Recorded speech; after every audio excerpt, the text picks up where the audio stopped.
Hello दोस्तों, कैसे हैं आप सब। स्वागत है आपका एक बार फिर हमारे यूट्यूब चैनल पर।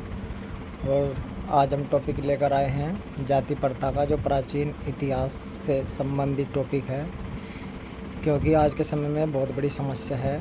और इसकी उत्पत्ति कब हुई, कौन से सिद्धांत था, ठीक है, क्या कौन समय था, ये सब हम जानकारी इसमें प्रदान करेंगे।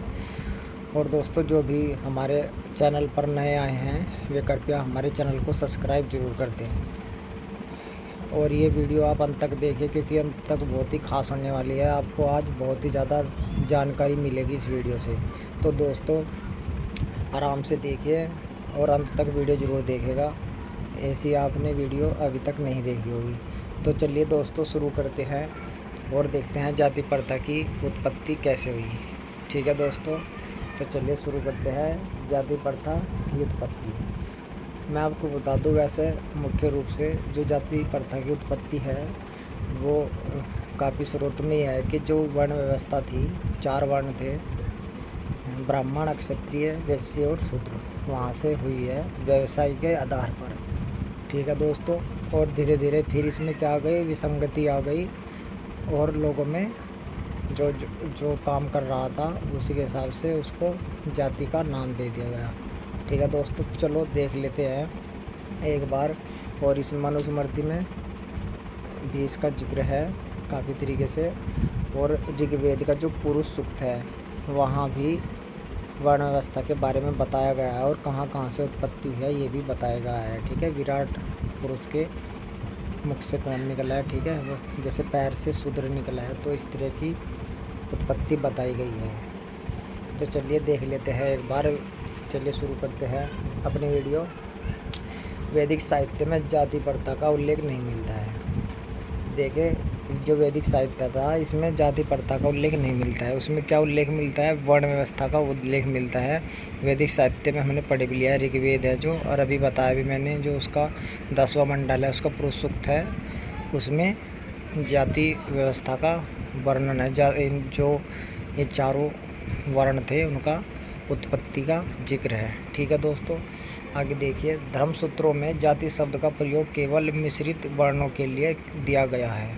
ठीक है, जो धर्मसूत्र है उनमें जाति शब्द का प्रयोग हुआ है, वो भी किस लिए हुआ है, जो मिश्रित वर्ण थे उनके लिए, तथा उन्हें प्राय शूद्र की संज्ञा दी गई थी। ठीक है, अब उन्हें जाति शब्द का प्रयोग किया गया था, लेकिन उन्हें अक्सर क्या कहते थे, प्राय शूद्र बोलते थे। ठीक है दोस्तों, निरुक्त तथा अष्टाध्यायी में सर्वप्रथम कर्षण जातीय तथा ब्राह्मण जातीय शब्दों का प्रयोग मिलता है। ठीक है, इन 2 शब्दों का प्रयोग मिलता है, एक तो निरुक्त में और एक अष्टाध्यायी। ठीक है, अष्टाध्यायी आपको पता ही है किसकी रचना है। ठीक है दोस्तों, अब ये कहते हैं कि सर्वप्रथम कर्षण जातीय और ब्राह्मण जातीय शब्दों का प्रयोग इन्हीं दोनों में मिलता है। ठीक है, अब ये किस टाइम की बात है, अब देखते हैं। ईसा पूर्व 5वीं शताब्दी तक समाज में जाति प्रथा प्रतिष्ठित हो गई थी। अब ये कह रहे हैं कि जो 5वीं शताब्दी थी, ठीक है, समाज में जाति प्रथा आ गई थी, अस्तित्व में आ गई थी 5वीं शताब्दी तक। ठीक है, और ये कब की बात है, ईसा पूर्व की है। ठीक है दोस्तों, ईसा पूर्व और ईसवी, ये हमने एक वीडियो डाला है कि ईसा पूर्व ईसा मसीह के जन्म से पूर्व की बात है, और ईसवी ईसा मसीह के जन्म के बाद की बात है। ठीक है, ईसवी सीधा चलती है और ईसा पूर्व उल्टा आती है, जैसे 100, 99, 98। ठीक है, जैसे 10, 9, 8 ऐसे, और ये ईसवी 1, 2, 3, 4। ठीक है, ऐसे। तो अब देखिए इसमें आगे, धर्मसूत्रों में जातियों की उत्पत्ति। धर्मसूत्रों में जातियों की उत्पत्ति विभिन्न प्रकार के अंतःवर्णीय विवाहों वर्ण संकर सिद्धांत से बताई गई है। ठीक है, मतलब जो धार्मिक सूत्र हैं उनमें जाति की उत्पत्ति जो विभिन्न प्रकार के आपस में जो वर्णों में विवाह होते हैं उनसे बताई गई है। आपस में जो विवाह शादी करते थे, ठीक है, उनसे। और सिद्धांत कौन सा, वर्ण संकर सिद्धांत से बताई गई है। पाली स्रोतों में जहाँ ब्राह्मणों व क्षत्रियों के विषय में काफ़ी लिखा गया है। अब पाली स्रोतों में, ठीक है, पाली स्रोत मतलब जैसे बुद्ध के स्रोत भी हैं, पाली भाषा में ही है, जहाँ ब्राह्मण और क्षत्रिय के विषय में काफ़ी लिखा गया है, ठीक है। इन दो के विषय में ही काफ़ी लिखा हुआ है, ठीक है। जबकि वैश्य शूद्रों के बारे में वहाँ पे बहुत ही कम लिखा हुआ है, ठीक है। मतलब पाली जो स्रोत है वहाँ पर ब्राह्मण और क्षत्रियों के बारे में काफ़ी इन्फॉर्मेशन मिलती है, ठीक है। और जो वैश्य और शूद्रन के बारे में बहुत ही कम जानकारी मिलती है। सैद्धांतिक रूप से वैश्य या शूद्र वर्ण के अंतर्गत आने वाले लोग अपने विशिष्ट व्यवसाय के कारण जाने जाते थे, ठीक है। अब ये कह रहे हैं कि जो सैद्धांतिक रूप था, ठीक है, उसमें वैश्य और शूद्र वर्ण के लोग जो आवे थे, ठीक है, मतलब जो भी आदमी जो भी व्यक्ति शूद्र या वैश्य वर्ग में आवे था, ठीक है, उसका अपना एक काम होता। उस काम के आधार पर उसकी एक विशिष्ट पहचान थी। उस विशिष्ट पहचान व्यवसाय के कारण उसे लोग जानते हैं, ठीक है, जो उनके कुल और जाति से संबंध था, ठीक है, और जो उनके कुल और जाति से संबंध था, ठीक है। चलिए, इस प्रकार कहा जा सकता है कि वर्ण एक सैद्धांतिक प्रतिरूप था, ठीक है। वर्ण एक सैद्धांतिक प्रतिरूप था जो समाज के ऊपरी लोगों से अधिक संबंधित था। वहीं अन्य वर्गों का परिचय उनके कुल या जाति से जाना जाता था, ठीक है। चलिए आगे देखते हैं। अब देखते हैं हम जाति शब्द का सर्वप्रथम प्रयोग। जाति शब्द का सर्वप्रथम प्रयोग 16वीं 17वीं शताब्दियों में पश्चिम तट पर आने वाले पुर्तगाली व्यापारियों ने किया था, ठीक है दोस्तों। यहाँ पर समझने वाली बात है, सबसे पहले किसी ने किया था? पुर्तगाली जो व्यापारी आए थे। कब? 16वीं और 17वीं शताब्दी में, ठीक है।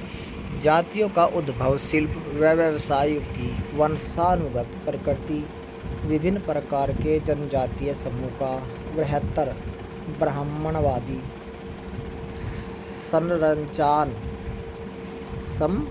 संरचना में समावेशन से तथा एक ऐसी सामाजिक व्यवस्था से हुआ जिसमें उच्च कुल में जन्म लेने को प्राथमिकता दी जा रही थी तथा जिसका सामाजिक श्रेणीकरण विवाह से संबंध नियमों व अंतविवाह के नियमों से संचालित हो रहा था। आगे देखिए दोस्तों, एन के दत्त ने origin and growth of caste in India, ये एक पुस्तक का नाम है और इनके जो लेखक है वो एन के दत्त है, ठीक है दोस्तों। इनकी जो पुस्तक है उसमें देखिए जाति प्रथा की विशेषता बताई गई है, ठीक है, जो उसकी कैरेक्टरिस्टिक्स है वो बताई गई है, ठीक है। विशेषता देख लेते हैं जो जाति प्रथा की विशेषता है क्या क्या है, ठीक है। ये इन जो लेखक है इनके द्वारा है, ठीक है, एन के दत्त के द्वारा। पहली क्या है? अपनी जाति के अतिरिक्त अन्य जाति में विवाह न करना, ठीक है, ये भी सही है क्योंकि ये आज भी चल रहा है ऐसे ही। एक जाति का दूसरी जाति में खान पान पर प्रतिबंध, ये भी अभी भी है बहुत सारी जगह। अधिकांशतः जातियों द्वारा सुनिश्चित व्यवसाय का अनुपालन करना, ये भी है अभी भी। ऊंच नीच की भावना, ये भी है। जाति का निर्धारण जन्म आधारित होता है, ये बिल्कुल सही है। ये सभी विशेषताएं विद्यमान हैं आज के समय में। अगली है छठी, एक जाति से दूसरी जाति में संक्रमण नहीं हो सकता तथा इस नियम का उल्लंघन करने पर व्यक्ति को जातीय बहिष्कार कर दिया जाता है। अब देखिए कितना अच्छा कॉन्सेप्ट है कि एक जाति से दूसरी जाति में संक्रमण नहीं हो सकता। संक्रमण का मतलब है एक दूसरे के साथ उसका मिलाप नहीं हो सकता है, वो उसके संपर्क में नहीं आ सकता है तथा और इस नियम का जो उल्लंघन करता है उस व्यक्ति को क्या कर देते हैं? उस जाति से बाहर निकाल देते हैं, ठीक है। जो दूसरी बिरादरी में शादी कर लेता है, जाति में शादी कर लेता है, ठीक है। लेकिन यदि आप बड़े आदमी हैं, पैसे वाले हैं, ठीक है, तब आज के समय में कोई किसी का कुछ नहीं कर सकता है। लेकिन हाँ, यदि गरीब है उसे समाज भी 100 बातें बताएगा, लोग भी उसे 100 बातें बताएंगे, परिवार वाले भी कुछ से कुछ कहेंगे। तो जहाँ पैसा नहीं है, जहाँ कमज़ोर व्यक्ति है, ठीक है, उस पर सारे नियम लागू हैं। लेकिन यदि कोई अमीर व्यक्ति है, प्रतिष्ठित व्यक्ति है, उस पर धन अपार है, सेलिब्रिटी है, कोई कुछ भी है, फेमस व्यक्ति है, तो उससे कोई कुछ भी नहीं कहेगा, ठीक है। तो ये अपवाद भी है। चलिए लास्ट देखते हैं इसमें इन्होंने क्या कहा है। ब्राह्मण जाति की प्रतिष्ठा संपूर्ण संगठन का आधार स्तंभ होती है। अब ब्राह्मण जाति की जो प्रतिष्ठा है वो संपूर्ण संगठन का आधार बता दी है ना, ठीक है। चलिए अब हम आगे देखते हैं। इसमें आगे है, उल्लेखनीय है कि जाति वर्ण से पृथक संस्था है। वर्ण मात्र 4 हैं जबकि जातियाँ अनेक हैं। अब इसमें है कि जाति वर्ण से अलग संस्था है, ठीक है। क्यों? क्योंकि वर्ण तो 4 हैं और जातियाँ तो बहुत सारी अनेक हैं, ठीक है, कई हज़ार जातियाँ हैं। वर्ण परिवर्तन सरल किंतु जाति परिवर्तन कठिन था। मतलब वर्ण तो परिवर्तन हो सकता था लेकिन जाति कठिन। विभिन्न वर्णों के बीच खान पान विवाह पर प्रतिबंध नहीं होता। जातियों के व्यवसाय प्राय सुनिश्चित होते थे किंतु वर्ण के व्यवसाय परिवर्तनशील हैं। अब ये कह रहा है कि जाति के व्यवसाय तो सुनिश्चित थे, ठीक है, कि यदि सफाई करने वाला सफाई करेगा, दर्जी है तो वो कपड़े ही सिलेगा, ठीक है, नाई है तो वो बाल ही काटेगा, ठीक है, मोची है तो वो जूते सिलेगा, ठीक है। ये किस में था? जाति में, ठीक है, सुनिश्चित था। लेकिन वर्ण के व्यवसाय परिवर्तनशील थे। वर्ण में कोई भी व्यक्ति काम कर सकता था, उसमें परिवर्तनशील था, ठीक है बच्चों। चलिए आगे देखते हैं। अब इसमें है, जाति जन्म आधारित है, वर्ण व्यवसाय आधारित। मतलब जाति व्यक्ति की जन्म से ही होती है और वर्ण व्यवसाय से पहचाना जाता है, ठीक है। मतलब कोई आदमी है नाई लेकिन वो कर रहा है काम पढ़ाने का, तो वो क्या हो जाएगा? वो हो जाएगा अध्यापक, ठीक है।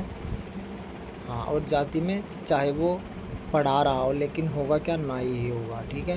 या कोई भी बिरादरी हो सकती है, एग्जाम्पल के तौर पे है, ठीक है दोस्तों। कोई कुछ भी काम, जैसे बढ़ई है वो चिनाई का काम करता है, ठीक है, तो वो क्या हो जाएगा? वर्ण में तो वो चिनाई का काम करता है, मिस्त्री हो जाएगा, राजमिस्त्री। लेकिन यदि हम जाति की बात करें तो जाति से वो क्या होगा? बढ़ाई ही होगा, ठीक है। तो इस तरीके से बताया गया है। वर्ण व जाति दोनों श्रेणीबद्ध विभाजन है। दोनों का क्या किया गया है? श्रेणी बनाकर बांट दिया गया है, ठीक है। किंतु वर्णों की सोपानिक व्यवस्था बिल्कुल सुनिश्चित है, ठीक है। और जो वर्णों की सोपानिक व्यवस्था है वो बिल्कुल सुनिश्चित है। मतलब इसके 4 सोपान बना दिए और उनमें बिल्कुल सुनिश्चित है, उनमें कोई अनिश्चितता नहीं है। जबकि जातियों के सोपानिक स्तरीकरण में भी परिवर्तन के काफ़ी तथ्य मौजूद हैं। मतलब जाति में परिवर्तन के जो तथ्य हैं शामिल हैं, मौजूद हैं। वर्ण व्यवस्था के अंतर्गत ब्राह्मण इस सोपानिक श्रेणीकरण के शीर्ष पर तथा शूद्र सबसे नीचे स्थान पर स्थित है। किसमें? वर्ण व्यवस्था है, ठीक है। इसके अंतर्गत बौद्ध परंपरा में क्षत्रिय ब्राह्मणों से ऊपर आते हैं, ठीक है। अब ये यहाँ पर अपवाद हो गया। अब ये क्वेश्चन हो सकता है कि किस परंपरा में या किस धर्म में सबसे ऊपर वर्ण है? तो कौन सा? क्षत्रिय, ठीक है। ब्राह्मण से ऊपर क्षत्रिय है। जातियों ने भूमि, संपत्ति, राजनीतिक आदि स्तर से यह श्रेणीकरण बदलता रहता है, ठीक है। जातियों ने भूमि, संपत्ति, राजनीतिक आदि स्तर से यह श्रेणीकरण बदलता रहता है, ठीक। जाति में मतलब किसी व्यक्ति के पास ज़मीन ज़्यादा है, संपत्ति ज़्यादा है, या किसी की राजनीतिक पॉलिटिकल पावर ज़्यादा है, तो वो क्या होगा? सबसे ऊपर हो जाएगा, ठीक है। उसमें ही नहीं है कि ये जाति सबसे नीची है, उसमें व्यक्ति ऊपर नीचे होते रहते हैं, ठीक है। जैसे वर्तमान में अभी जो भारत की राष्ट्रपति है वो एसटी से है, ठीक है। अब उस समय के हिसाब से लगाए शूद्र, और यदि जाति के हिसाब से लगाएं तो आदिवासी में आती हैं, ठीक है, तो वे एसटी हैं, ठीक है। तो वे जो राजनीतिक आदि स्तर से है श्रेणीकरण बदलता रहता है, अब उनका श्रेणियाँ बदल गई है, ठीक है। जब कोई भी सर्विस में आता है उसका लेवल अलग हो जाता है, ठीक है। हाँ, और जो ऊँची जाति है उनमें भी गरीब व्यक्ति होते हैं, उनमें भी जो निम्न वर्ग के व्यक्ति हैं, जाति के व्यक्ति हैं, उन्हीं की श्रेणी में आ जाते हैं। जैसे कोई मजदूरी कर रहा है, ठीक है, हमारे गांव में भी है ऐसे ही। तो इनका कहने का मतलब यही है कि जातियों में भूमि, संपत्ति, राजनीतिक आदि स्तर से यह श्रेणीकरण बदलता रहता है, ठीक है। यह श्रेणी बदलती रहती है, ठीक है दोस्तों। क्योंकि किसी पे कम ज़मीन, किसी पे ज़्यादा संपत्ति, वो किसी भी बिरादरी और किसी भी बिरादरी में किसी व्यक्ति पे कम ज़्यादा हो सकती है, ठीक है। ये बदलता रहता है सब। चलिए देखते हैं। किसी जाति द्वारा अपनी जाति को इस श्रेणीकरण व्यवस्था में ऊंचा उठाने का प्रयास संस्कृतिकरण श्रीनिवासन द्वारा प्रतिपादित सिद्धांत। ठीक है, ये सिद्धांत है संस्कृतिकरण। ठीक है, अब ये सिद्धांत क्या है कि किसी जाति द्वारा अपनी जाति को इस श्रेणीकरण व्यवस्था में ऊंचा उठाने का प्रयास कराएगा जो, ठीक है, संस्कृतिकरण है और ये श्रीनिवासन द्वारा प्रतिपादित सिद्धांत है। ठीक है दोस्तों, प्रारंभिक ऐतिहासिक काल से ही उत्तरी भारत में वर्ण की अपेक्षा जाति ही किसी व्यक्ति की सामाजिक पहचान या सहयोजिता के नियमों में उसका स्थान, व्यवसाय, विवाह आदि तथ्यों को निर्धारित करती है। ठीक है दोस्तों, अब इसे समझिए ये क्या करेगा कि वर्ण की अपेक्षा, ठीक है, मतलब वर्ण के मुकाबले जाति ही किसी व्यक्ति की सामाजिक पहचान, सोशल आइडेंटिटी, ठीक है, समाज में उस व्यक्ति की क्या पहचान है, ठीक है, या उसके क्या नियमों में उसका स्थान है, उसका क्या व्यवसाय है, ठीक है, वो क्या काम करता है, विवाह आदि तथ्यों की निर्धारित करती है। ठीक है, क्या जाति, ना कि वर्ण। ठीक है दोस्तों, क्योंकि समाज में ही कि किसी व्यक्ति की कैसी पहचान है, ठीक है, ये सब चीज़ें कौन निर्धारित कर रही है, जाति। ठीक है, चलिए आगे देखते हैं। अब जाति उत्पत्ति के सिद्धांत देख लेते हैं और इसके 2 सिद्धांत हैं, ये दोनों देख लेंगे। ठीक है दोस्तों, चलिए शुरू करते हैं। जाति उत्पत्ति के विभिन्न सिद्धांत। ठीक है, पहला है प्रजातीय उत्पत्ति का सिद्धांत। ठीक है, तो ये Herbert Risley the people of India, समर्थन किसने किया इसका, G.H. Ghurye, caste class and occupation. ठीक है, अच्छा, N.K. दत्त, जो अभी हमने पढ़ी विशेषता बताई थी इन्होंने, H. राव।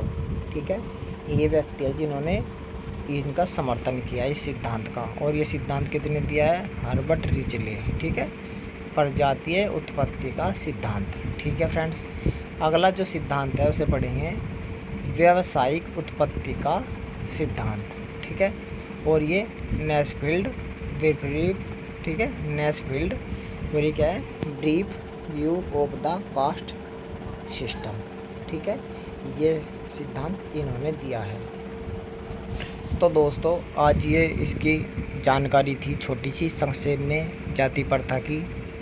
ठीक है, इसलिए हमने ये शेयर की, आपको भी यहाँ से काफ़ी जानकारी मिली होगी। ठीक है, इसमें दिखाया कि वर्ण व्यवस्था इतनी जटिल नहीं थी जितनी जाति प्रथा जटिल है। ठीक है, तो दोस्तों आप समझ गए होंगे। आपको ये वीडियो हमारी कैसी लगी, और जैसी भी लगी आप हमें कमेंट में ज़रूर बताएं। हमारे चैनल को सब्सक्राइब करें, लाइक करें, शेयर करें। ठीक है दोस्तों, फिर मिलेंगे हम अपनी अगली वीडियो में, तब तक के लिए धन्यवाद।